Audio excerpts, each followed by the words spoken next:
Dios te habla hoy. Tema 39. El Señor te dice hoy en su palabra: Yahvé se complace en sus adeptos, en los que esperan en su amor.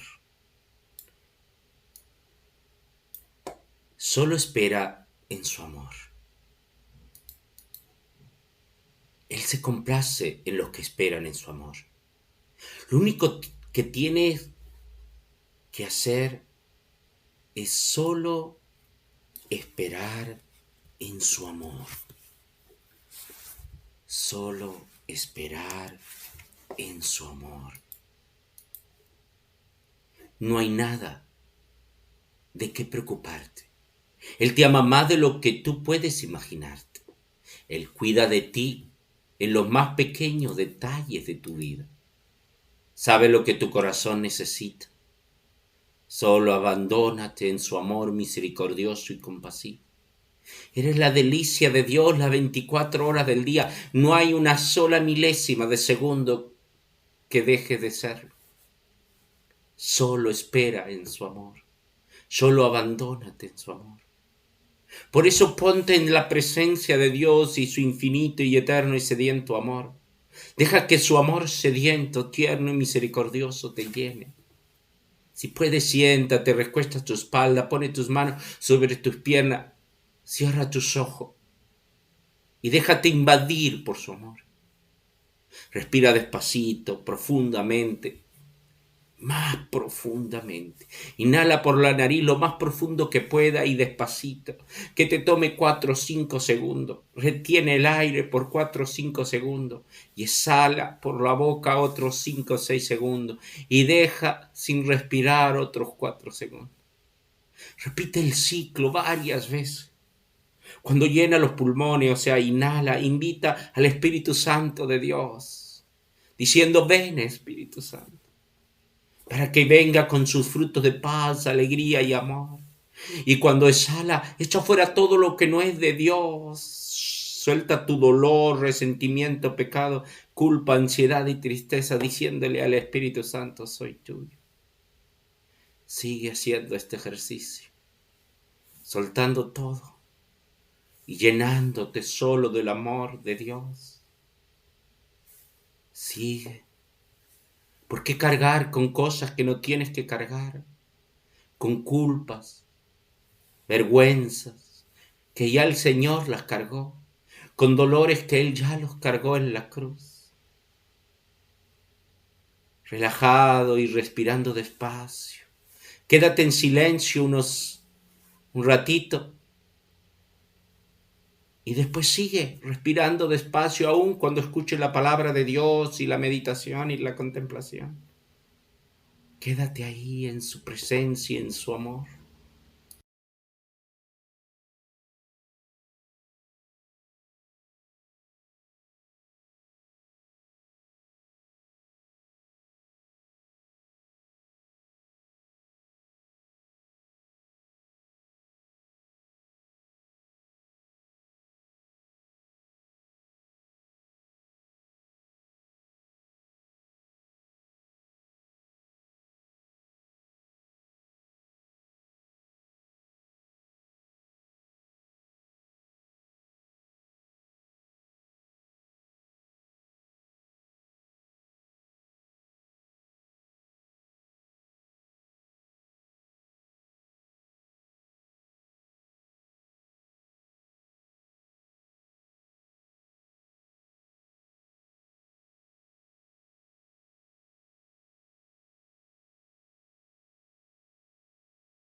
Lección. Lectura del Santo Evangelio según San Marcos. En cuanto salieron de la sinagoga, fueron a la casa de Simón y de Andrés, con Santiago y Juan. La suegra de Simón estaba acostada con fiebre, y enseguida le hablaron de ella. Se acercó, la tomó de la mano y la levantó. Desapareció la fiebre y ella se puso a servirle. Al atardecer, cuando se había puesto el sol, comenzaron a llevarle todos los enfermos y a los endemoniados, y toda la ciudad se agolpaba en la puerta. Curó a muchos que padecían diversa enfermedad y expulsó a muchos demonios. Y no les permitía hablar porque sabían quién era. De madrugada, todavía muy oscuro, se levantó y salió y se fue a un lugar solitario. Allí hacía oración y cuando lo encontraron le dijeron, todos te buscan. Y él les dijo, vamos a otra parte, a las aldeas vecinas para que predique también ahí, porque para esto he venido. Y pasó toda Galilea, por toda Galilea, predicando en su sinagoga y expulsando demonios. Meditación. El primer exorcismo es seguido directamente por la primera sanación física, otra manifestación visible de la presencia del reino. Para los evangelios, la enfermedad está estrechamente relacionada con la opresión demoníaca por parte de la condición de la humanidad caída y un signo de la dominación de Satanás sobre los seres humanos, de la vida que Jesús vino a liberarnos. Veamos algún ejemplo en su palabra, pero explicando lo que dije hasta ahora. O sea, la enfermedad es consecuencia del pecado, no del pecado personal, pero del pecado en el mundo. Viene por envidia del diablo, no fue creada por Dios. Pero podemos ver algunos casos en la palabra de Dios. Entonces le trajeron a un endemoniado ciego y mudo, y lo curó de manera que el mudo hablaba y veía. O sea, aquí están las dos cosas, el endemoniado, pero también la enfermedad de la ceguera y ser mudo. Se le trajeron, y cuando el espíritu vio a Jesús, hizo retorcerse al niño, que cayeron en tierra y se revolcaban echando espumarajo. Y al ver Jesús comentaba a la muchedumbre en que pro el espíritu inmundo, diciéndole, espíritu mudo y sordo, yo te mando, sal de él, y ya no vuelvas a entrar en él. Y a esta que es hija de Abraham, a la que Satanás ató ya de 18 años, no había que soltarla de esta atadura aún en día sábado. Pero vayamos al párrafo por párrafo del texto que estamos meditando. En cuanto salieron de la sinagoga, fueron a la casa de Simón y de Andrés con Santiago y Juan. Después del servicio de la sinagoga, Jesús entra en la casa de Simón y Andrés. Los arqueólogos han desenterrado los probables restos de la casa cerca de la sinagoga de Cafarnaún, bajo la ruina de una antigua iglesia que se construyó en el lugar. La casa consiste en un grupo de pequeñas habitaciones construidas con roca basálticas que rodean un patio abierto que probablemente fue compartido por la familia extendida. Ahora que los discípulos se han comprometido a compartir la vida y el destino de Jesús, Él entra en su casa y se interesa por las preocupaciones íntimas de la vida familiar. ¿Cómo se preocupa hoy por nuestras preocupaciones íntimas? Sigamos con el texto del Evangelio que estamos meditando. La suegra de Simón estaba acostada con fiebre y enseguida le hablaron de ella. La esposa de Simón no se menciona aquí, pero más tarde lo acompaña en sus viajes misioneros. Eso parece indicar el siguiente texto de la palabra de Dios. Y no tenemos derecho de llevar con nosotros a una mujer hermana como hacen los demás apóstoles, los hermanos del Señor y Cefas. Es de la primera de Corintios 9:5. La madre de Pedro más que la madre, la suegra de Pedro, está postrada en cama por la fiebre. En ese momento, a menudo era causada por la malaria y podía poner en peligro su vida. La gravedad de la enfermedad se muestra por la incapacidad de la mujer para llevar a cabo las demandas de hospitalidad para su huésped de honor. Los discípulos demuestran la respuesta cristiana a los problemas. Se lo cuentan inmediatamente a Jesús, incluso sin saber lo que va a hacer. Que nos enseña a nosotros. Nosotros también estamos llamados a contarle a Jesús nuestros problemas. Sea lo que el Señor vaya a hacer después. ¿Sí? Y dice que el Señor se acercó, siguiendo el texto, siguiendo el texto del Evangelio que estamos estudiando hoy. Se acercó y tomó de la mano y la levantó y le desapareció la fiebre y ella se puso a servirles. Las curaciones de Jesús a menudo involucraban un contacto físico con el paciente, un toque personal y consolador. En este caso, él la tomó de la mano, la ayudó a levantarse, literalmente la levantó de la misma palabra usada para su propia resurrección. La recuperación de esta mujer de la enfermedad es un presagio de la resurrección del último día.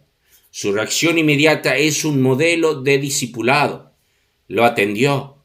El verbo griego diaconé más tarde se convierte en un término estándar para el ministerio cristiano, de donde derivamos la palabra diácono. En la palabra de Dios nos muestra cuántos fueron ordenados los primeros diáconos. Antes de ir al texto de la palabra de Dios, recordemos la obligación cristiana de servir. El Señor nos sana, nos libera para el servicio, para poder servir a otros. ¿Sí? Los dos, vamos al texto de la palabra de Dios de ahora. Los 12 convocaron a la multitud de discípulos y dijeron: no se conveniente que nosotros abandonemos la palabra de Dios para servir las mesas. Escoged, hermanos, de entre vosotros a 7 hombres de buena fama, llenos del espíritu y sabiduría, a los que designaremos para esta tarea, mientras nosotros nos dedicaremos asiduamente a la oración y el ministerio de la palabra. Entonces cuenta después el texto también más adelante que le impone las manos, y bueno, esa fue la ordenación. Y es lo que Jesús mismo dijo que había venido a hacer, no para ser servido, sino a servir. Eso es lo que estamos llamados todo cristiano, a servir. La respuesta correcta de una experiencia del poder sanador de Jesús es comenzar a dedicarse al servicio de Él y de sus discípulos, es decir, de la iglesia. Las mujeres ejemplifican este servicio de una manera particular en los evangelios. Por ejemplo, habían también una mujer mirando de lejos, entre las que estaba María Magdalena y María, la madre de Santiago, el menor, y José, Salomé, que le seguían y le servían cuando estaba en Galilea, y otras muchas que habían subido con él a Jerusalén. Es de Marcos 15:40 en adelante. Pero Marta andaba afanada con numerosos quehaceres y poniéndose delante: Señor, ¿no te importa que mi hermana me deje sola en las tareas de servir? Dile entonces que me ayude. O sea, Marta le estaba sirviendo, preparando la comida, preparando todo, sirviéndole al Señor. Allí le prepararon una cena. Marta servía y Lázaro era uno de los que estaban en la mesa con él. Juan 12:2. Entonces, ese llamado de servir. Sigamos con el texto del Evangelio que estamos meditando. Al atardecer, cuando se había puesto el sol, comenzaron a llevarle a todos los enfermos, a los endemoniados, y toda la ciudad se agolpaba en la puerta. Curó a muchos que padecían diversa enfermedad y expulsó a muchos demonios, y no les permitía hablar porque sabían quién era. El primer exorcismo y la primera sanidad provocaron la primera reunión de multitud alrededor de Jesús. Ahora es una figura pública, buscada por todos que trabajan bajo los efectos debilitantes del pecado. La gente espera hasta después de la puesta del sol debido a las regulaciones del sábado que prohíben llevar cargas y caminar muchos pasos y lo que sea. En el cómputo judío el día comienza al atardecer del día anterior, por lo que el sábado corre desde la puesta del sol del viernes hasta la puesta del sol del sábado. La gente busca la ayuda de Jesús para sus necesidades más básicas y prácticas, la salud para ellos y sus seres queridos, y Él responde sin una pizca de reproche. El trabajo de curación y en todo su sentido está en el corazón de la misión mesiánica. El verbo griego para curar, terapeu, es la raíz de la palabra terapeuta, por ejemplo, hoy en español, y a menudo implica tratar o cuidar a los enfermos. La implicación puede ser que Jesús pasó tiempo ministrando tiernamente a cada persona afligida. Algunos no fueron sanados, sino simplemente un gran número están involucrados.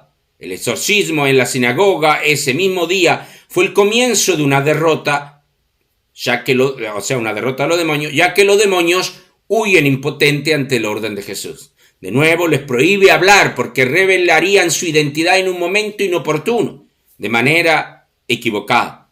O sea lo que sean que van a decir el demonio, aunque sea verdad, siempre lo dice por mal.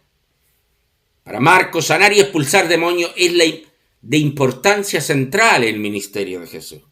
Les sirven de medios audiovisuales, haciendo real y perceptible la presencia del reino. Como tales, están inseparablemente ligados al anuncio del Evangelio, tanto para Jesús como para sus discípulos. Por ejemplo, en el Evangelio leemos: se marcharon y predicaron que se convirtieron y expulsaron muchos demonios y ungían con aceite a los enfermos y se curaban.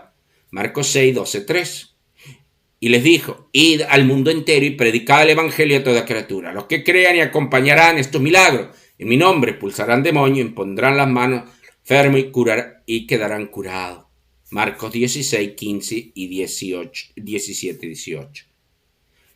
Jesús mismo se llama a sí mismo médico en el Evangelio. Jesús dijo: no tienen necesidad de médicos los sanos, sino los enfermos. No he venido a llamar a los justos, sino a los pecadores. Por supuesto, la enfermedad principal que el Señor viene a sanar es el pecado, pero también las consecuencias de ese pecado. Y su misión es buscar y salvar lo que estaba perdido, según él mismo nos dice en su palabra. Porque el Hijo del Hombre ha venido a buscar y salvar lo que está perdido. Lucas 19, 10. O pues Dios nos envió a su Hijo al mundo. No envió a su Hijo al mundo para juzgar el mundo, sino para que el mundo se salve por él. Sigamos con nuestro texto del Evangelio que estamos meditando. De madrugada, todavía muy oscuro, se levantó y salió y se fue a un lugar solitario y ahí hacía oración. Dada la impresionante demostraciones de poder que acabamos de relatar, hay una nota de sencillez y humildad en el informe que Jesús se levantó temprano para ir a orar. Aunque habla y actúa con autoridad divina, Jesús busca la guía de Dios como un hombre común. Tanto el tiempo como el lugar elegido por él son especialmente adecuados para la oración. Marco enfatiza la hora temprana, muy temprano antes del amanecer, como el salmista, Jesús deseara preceder la salida del sol para dar gloria a Dios. Despierta, gloria mía, despertad, arpa y cítara, despertad a la aurora. Salmo 57, 9. Pero yo, Señor, clamo a ti, desde el alba va hacia ti mi plegaria. Salmo 88, 14. Es bueno dar gracia al Señor y entonar salmo en tu nombre, oh Altísimo, anunciar de mañana tu misericordia y de noche tu fidelidad. Salmo 92, 2, 3. Y el lugar recuerda el desierto. Podemos recordar aquella frase de la palabra de Dios en Oseas que nos dice que Él nos llama al desierto para hablarnos al corazón y seducir. 2.16, Oseas 2.16. Es un lugar de soledad propicio para la comunión íntima con Dios. Consciente de que a partir de ese momento las multitudes siempre acudirán a Él, Jesús está decidido a encontrar el tiempo que necesita para renovar su comunión con el Padre en la oración. Jesús siempre buscaba este espacio. La palabra de Dios nos da muchos ejemplos para nosotros lo imitemos. Escuchamos, por ejemplo, uno. Después de despedirlo, se retiró al monte a orar. Marcos 6, 46. Él siempre buscaba esos espacios, no importa la cantidad de trabajo. También los santos nos enseñan esto. Siempre tenemos que tener ese tiempo para Dios y la oración, para el encuentro con Dios. Sigamos con el texto del Evangelio que estamos meditando. Salió a buscarle Simón y los que estaban con él. Cuando lo encontraron dijeron: todos te buscan. Marcos 1:36. Simón Pedro actúa a favor de muchos que buscan a Jesús porque ven en él la respuesta a sus anhelos más profundos.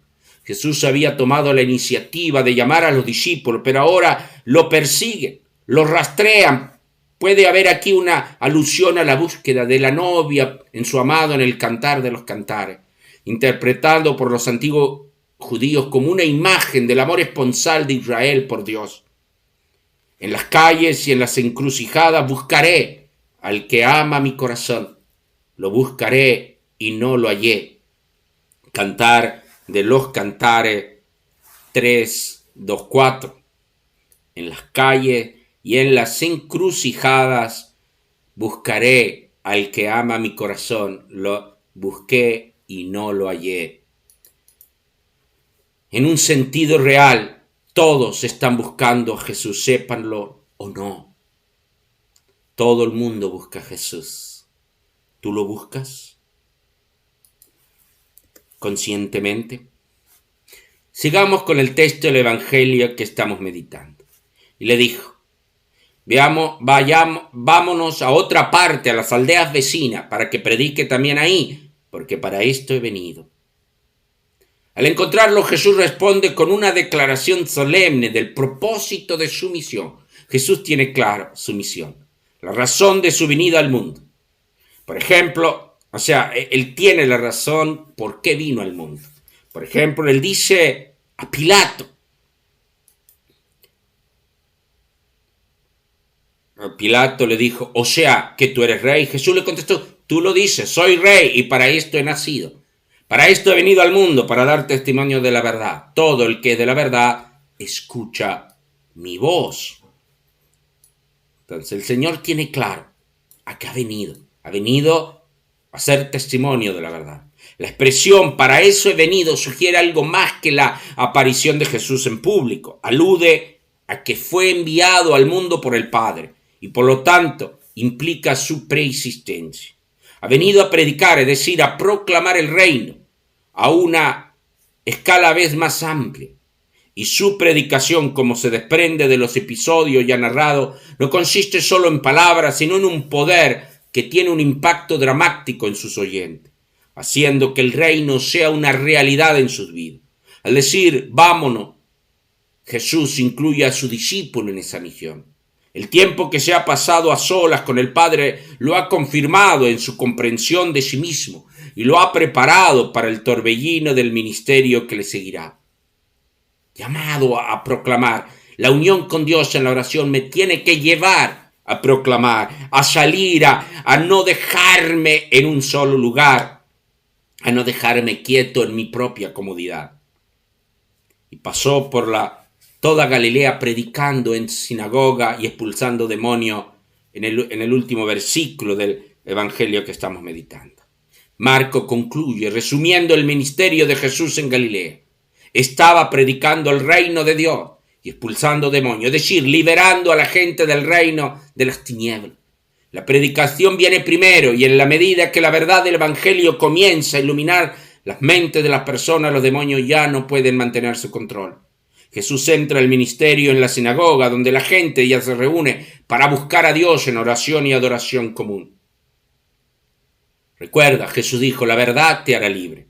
Por eso Él viene a predicarnos la verdad, para hacernos libres. Si no tienes los ojos cerrados, vuelve a cerrarlos. Si no estás respirando despacio, vuelve a hacerlo. Comencemos con la contemplación. Imagínate en este momento que tú eres esa persona que tiene la fiebre. Jesús llega a tu casa y tú tienes la fiebre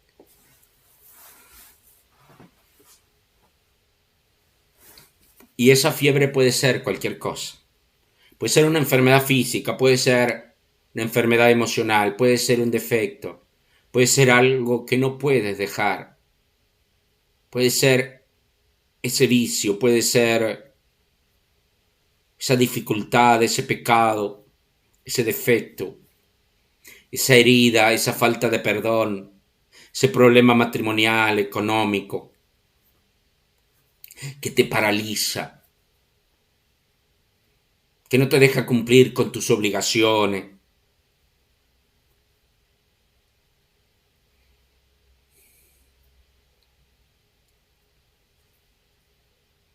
El Señor viene. Alguien le dice que tú estás enfermo.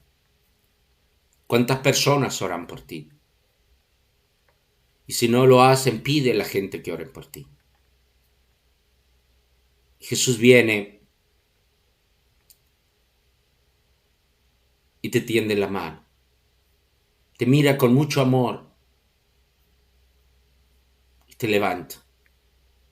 No importa dónde estés tirado, tumbado, caído con tu fiebre. Él te levanta.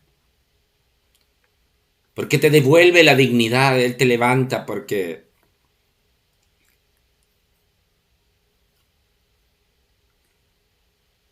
te recrea, te resucita.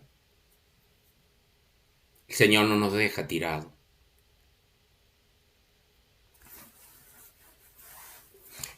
Tú te levantas y con un gran deseo de servir al Señor. La fiebre desaparece. Seguramente quedan secuelas de la fiebre, pero no importa, tú te pones a servir al Señor. Y hoy en día, ¿cómo sirves al Señor? Sirviendo a sus discípulos, sirviendo a tus hermanos, a tu familia. Recuerda cuando sirves a tu esposo, tu esposa, a tus hijos, a tus padres, a tus hermanos, tu vecino. Estás sirviendo a Cristo. Lo que le hiciste al más pequeño de mis hermanos, a mí me lo hiciste. Y cuando San Pablo perseguía a la iglesia, Cristo le dijo, ¿por qué me persigues? No era él que le perseguía, era la iglesia. Y ahora mira a Jesús. Muchos vienen padeciendo enfermedades, endemoniados. Y mira con qué compasión. Quizás puedes hablar con algunos de ellos. Es importante también experimentar el dolor y el sufrimiento, la fiebre de esas personas. Y las esperanzas que tienen de ser curados. Leprosos. Esclavos del pecado, de los vicios. Con heridas emocionales. Con un pasado muy oscuro muchas veces.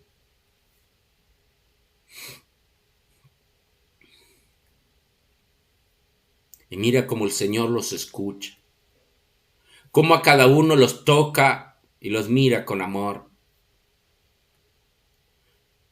Pide al Señor esa misma compasión.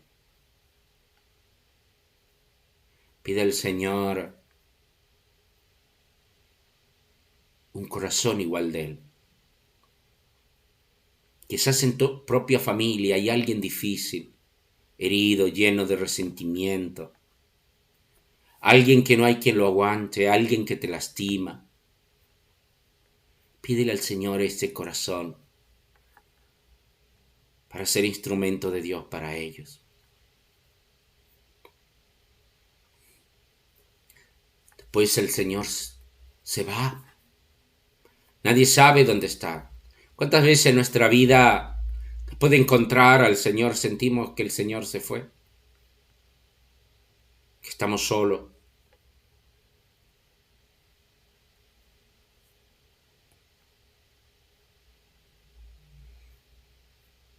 Pero al mismo tiempo pensemos la necesidad que tenemos de Él. Así como Jesús fue a buscar estar con el Padre, también nosotros deseamos a Jesús, deseamos ese encuentro personal con Él.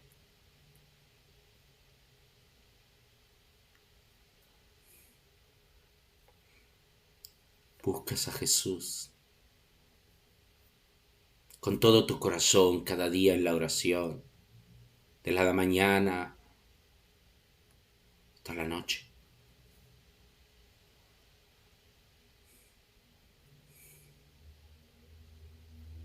Pídele al Señor que nunca se vaya, que Él te invite a ir con Él donde vaya. Y ahora, cuando lo encuentras, Señor te invita a ir más allá en su misión, a llevar el mensaje de su amor, de su reino a los demás. Vayamos, vayamos a las aldeas vecinas, salgamos de nuestra comodidad y llevemos el mensaje de amor, de mi reino liberador, a las almas que se pierden. Vayamos, vayamos. ¿Qué le responderás al Señor? ¿Te quedarás en tu comodidad o saldrás a llevar su mensaje de amor a los demás? ¿Qué le respondes? Quédate con ese pensamiento. todo lo que puedas, aun después que se termine la música. ¿Cómo vas a llevar su mensaje a los demás, su amor a los demás?